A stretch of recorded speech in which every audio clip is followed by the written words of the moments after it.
Good evening, and thank you for joining us for yet another episode of Christmas Storytime at the Manatee Performing Arts Center. We hope you've enjoyed the first two installments, and in case you missed them, you can go to our Facebook Live page or our Instagram and catch up. You can even go to our Twitter. Did you know we had Twitter? It's under the Florida Cultural Group. So tonight's selection is a Christmas classic as well. Most of you know it as a ballet, but there's actually a story that was created that the ballet is based on. The ballet is derived from the story The Nutcracker and the King of Mice, which was written by E.T.A Hoffman. The story begins on Christmas Eve in the 19th century Germany, and it begins in the Stahlbaum's house, where everyone is preparing for their festive Christmas Eve party. The Stahlbaum's house is a large and beautiful home with the grandest Christmas tree imaginable. Think Rockefeller Center, babe. Ms. Stahlbaum is hurrying about ensuring that every detail is attended to as the guests begin to arrive. Clara and Fritz are the two Stahlbaum children where the story is focused on, and they're playing as their friends arrive. Clara is a sweet and kind child, while her brother Fritz is quite mischievous. And so the story begins. All of the guests arrive. The party is filled with music and cheer. Clara dances with her friends, while her Fritz amuses himself with his friends by taunting Clara as she dances. Fritz is promptly scolded by Mrs. Stahlbaum, and he stops for a moment. As the party goes full swing, a mysterious man appears in the parlor. He is wearing a long black coat, and all of the attention is turned to him. The children are all afraid. He reveals himself and is recognized instantly by Clara and as her godfather, Uncle Drosselmeyer. Clara is immediately drawn to him and gives him a huge hug. She is always excited to see him. Uncle Drosselmeyer greets all of the guests, and then from underneath his coat, he pulls out three magical dolls: a rag doll, a ballerina doll, and a soldier doll. He winds up each doll and places them on the floor. The rag doll dances very loosely as if she had no joints. She spins and twists and flops around until she finally collapses onto the floor. The ballerina doll has on the most beautiful dress, dances on her toes, and pirouettes across the floor. The soldier doll dances stiffly with a stern look on his face. He has strong, proud, powerful movements. After the dolls dance, all of the children open up their presents. Every child has been brought a gift by Uncle Drosselmeyer. The kids get stick horses, which they use to ride around the house making noise. The girls all receive dolls, which they gently care for.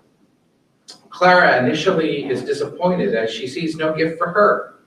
Uncle Drosselmeyer reaches under his cape and gives Clara a colorfully decorated box. Inside, Clara finds a beautiful Nutcracker doll.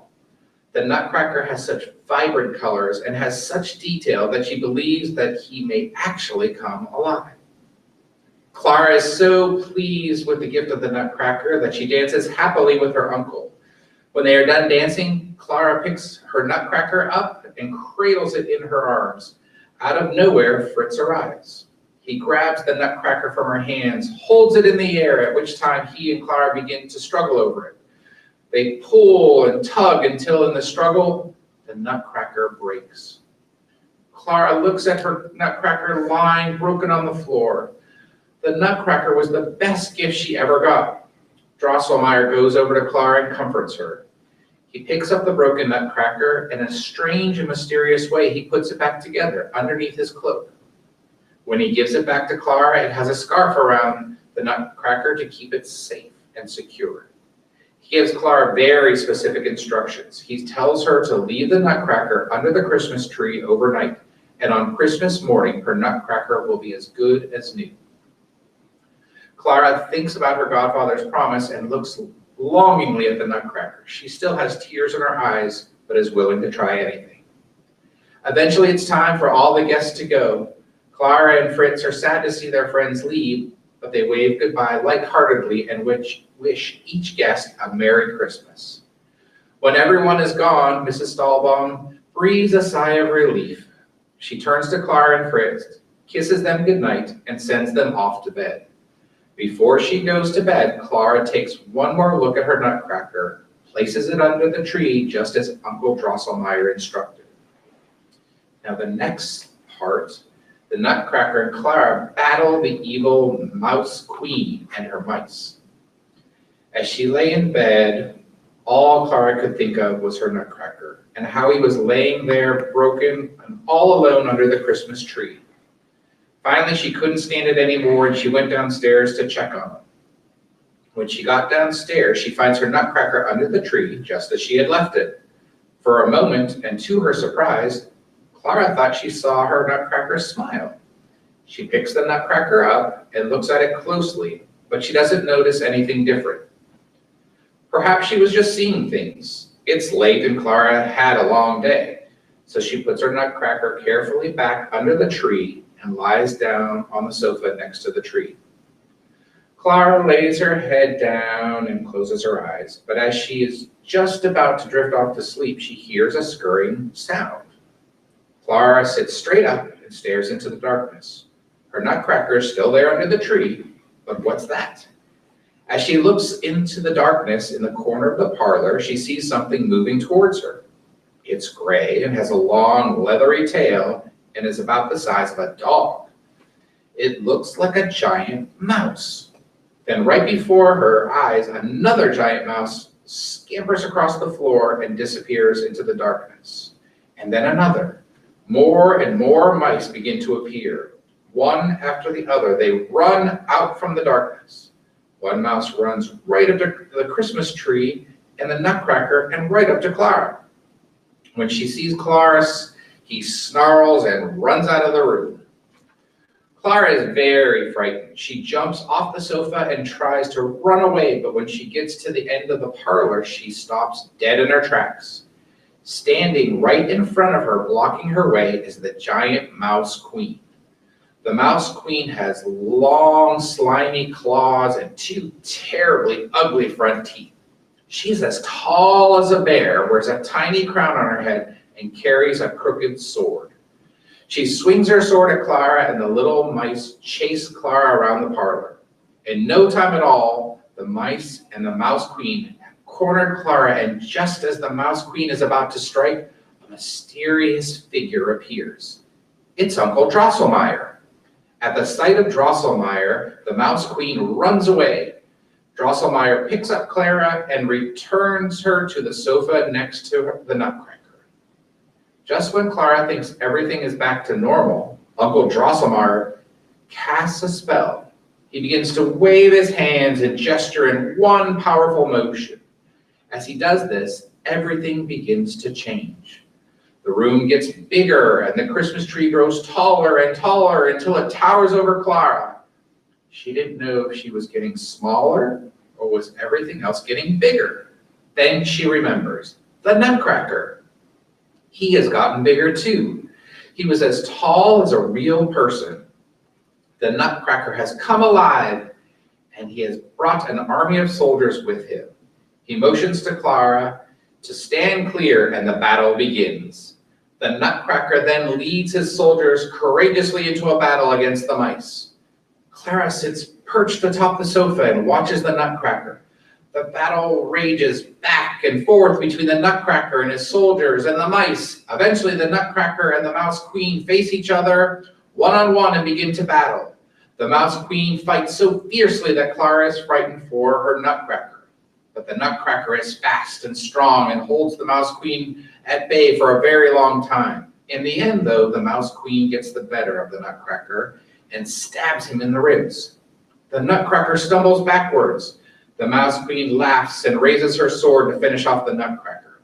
But just as she's about to strike, Clara throws her slipper and hits the Mouse Queen square in the head. At that moment, the Nutcracker summons up every last bit of energy and thrusts his sword through the Mouse Queen. The Mouse Queen stumbles back and falls to the ground. She shakes and quivers until at last she stops moving.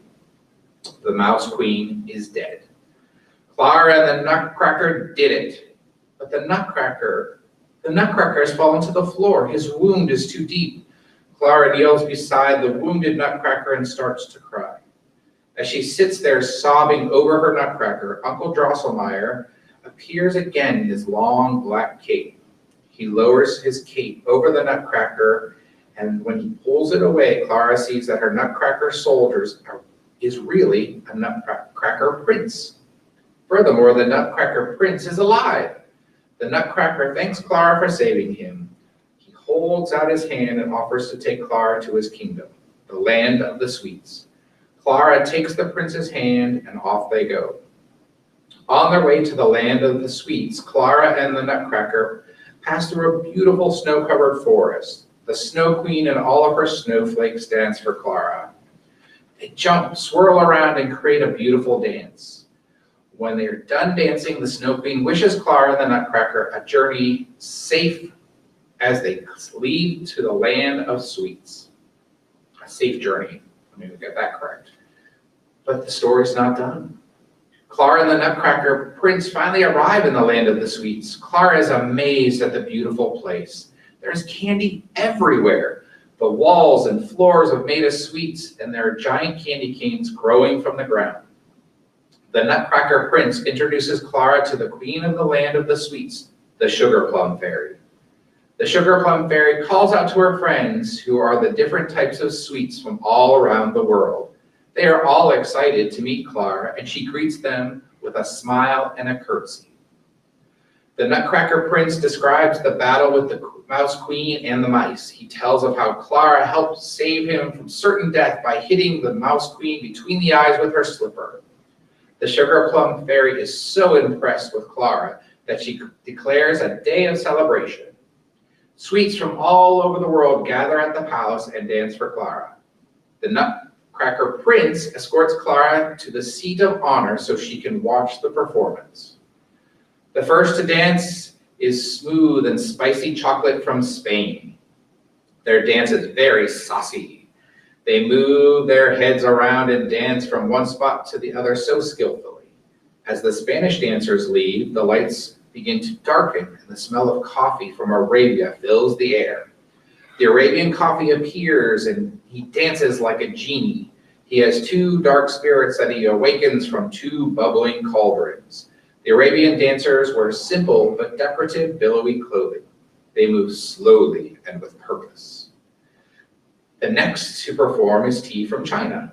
The Chinese dancers wear bright colored clothing made of silk, and they carry shiny fans. The Chinese tea dances a very lively dance. Next, the Russian candy canes leap onto the stage. They are filled with energy. They jump and turn.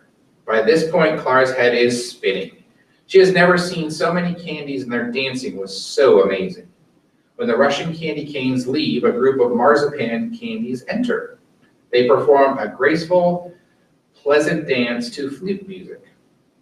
As they are leaving, a huge woman with a giant skirt and a mixing bowl enters. It's Mother Ginger, and she is baking something special for Clara. Clara just can't sit still any longer. She gets up out of her chair and runs to see what Mother Ginger is cooking. But when she gets closer, Clara realizes that Mother Ginger is not alone. Under her skirt are all her children. One after the other, the children run out from under the skirt and begin to dance with Clara. What fun it is to dance with little children. Eventually, Mother Ginger finishes her cookies and the children finish dancing. Mother Ginger hands Clara a cookie and waves goodbye. As Clara sits back down, a garden of flowers enters. They are the brightest, most perfect flowers ever. Not one has even the slightest blemish or imperfection. The flowers dance a beautiful waltz. There are many different colored flowers, and they make wonderful patterns and lines when they move. Clara is almost breathless when they finish. The last to dance is the Nutcracker Prince and the Sugar Plum Fairy. They dance a beautiful pas de deux. At first, their dance is slow and romantic. The Nutcracker Prince lifts the Sugar Plum Fairy and carries her across the stage. The Sugar Plum dances on her toes. When the slow part of the dance finishes, the Sugar Plum Fairy leaves and the Nutcracker Prince performs for Clara by himself. The Nutcracker Prince performs a lively dance with a lot of jumps and turns. Then the Sugar Plum Fairy dances by herself. Her dance is sprightly. At the very end, they both perform a fast dance together. When they are done, Clara stands up and starts clapping. Oh, how exciting! Clara wishes that she could stay in the land of sweets forever. The Nutcracker Prince walks up to Clara and tells her it is time to go. All the sweets return to dance for Clara one more time. When they are done, the Nutcracker Prince waves goodbye and fades away. The palace is getting darker. For a moment, Clara is confused and doesn't know where she is. She rubs her eyes, and when she opens them, she sees some light shining in through a window. She is home in the parlor, and it's morning. Where's the Nutcracker, Clara wonders. The Nutcracker, yes, the Nutcracker. Uncle Drosselmeyer promises that the Nutcracker would be as good as new in the morning. Clara runs to the Christmas tree and picks up her beloved Nutcracker doll. Uncle Drosselmeyer's promise came true. The Nutcracker is good as new. And all had a very Merry Christmas. The end. So we hope you enjoy tonight's installment. I do want to give a costume credit to our CEO, Janine Amick, who purchased this for me to just bring some of that Christmas spirit to all of our friends here at the Manatee Performing Arts Center. We want to encourage you to tune in tomorrow, Christmas Eve, for a very, very special narration of The Night Before Christmas, which is certainly appropriate for the day. And we hope you have a great evening, and we'll see you tomorrow. Good night.